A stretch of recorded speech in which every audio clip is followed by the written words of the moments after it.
ধান জমিতে জল পাতে যেয়ে যা দেখিলাম প্রতিটি ক্ষেতের আলে জল পড়ছে, শুধু ঝোড় আর জঙ্গল।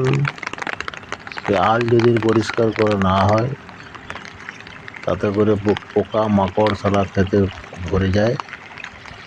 এই হচ্ছে সমস্যা। আর সেরকম মেঘ ধরেছে, জল পাওয়াতে চেয়ে দেখছি প্রচণ্ড মেঘ। ভাবলাম যার জল নিতে হবে না, তারপর দেখছি আস্তে আস্তে মেঘ কাটিয়ে গেল। আর আমাদের এলাকাতে খরা এলাকা, ধান ভালো হয়েছে, যে জমিতে দেখছি প্রচণ্ড আলে আগাছা। এই যে আগাছাগুলো হাতে করে পরিষ্কার করছি, প্রচণ্ড আগাছা। আগাছা না পরিষ্কার করলে ধানেতে পোকা বেশি ধরে, বিশেষ করে খোলা পচা শোষক এইসব লেগে থাকে। পরিষ্কার করতে জন্য দেখছি আগাছাগুলো পরিষ্কার করে দিলেই ভালো। তার জন্য আমি হাতে করে টেনে টেনে তুললাম আগাছাগুলো। আর যেহেতু আমাদের কাজকর্ম মাঠ ঘাট দেখছি, একটা করে ছাড়ি কেমন হয় দেখা যাক।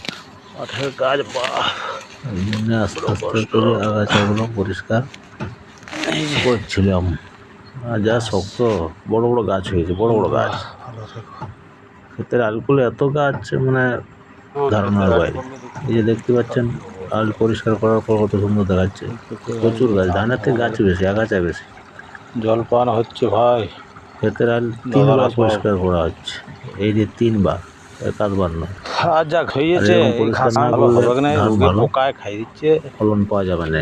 জল পাচ্ছি পরিষ্কার করতে হবে, মাজরা লেগে গেছে, এত ঝোড়, এত গাছ আগাছা, আমাদের প্রচন্ড আগাছা। কষ্ট বাবারে। জঙ্গল মারা, ঘাস মারা, পরিষ্কার না করে হয়েছে, আবার বেরিয়ে গেছে। এত ঝড়, ধান কাটার আগেও পর্যন্ত বেরোতেই থাকে। যত জল হবে তত এই আগাছা বেরোতেই থাকে। পরিষ্কার করে করে পরিষ্কার করে করে হাত পাত পোকা লাল হয়ে যায়। জংরা দিল মশা, এত পোকা ধারণার বাইরে। ধান গাছ দেখতে ভালো হয়, সবই ভালো হয়, কিন্তু লাস্টে ফলনের সময় ওজন নেই ধানে, সলা শুষে মেরে দিয়ে পোকাতে হয়। জল পাওয়াতে সারাদিন যাবো, জল পাওয়াতে খাটনি সবই 16 আনা, খরচা 16 আনা, সবই হয়, কিন্তু ফলনের দিকে ভালো পাইনি। এখানে এটাই আমাদের সমস্যা।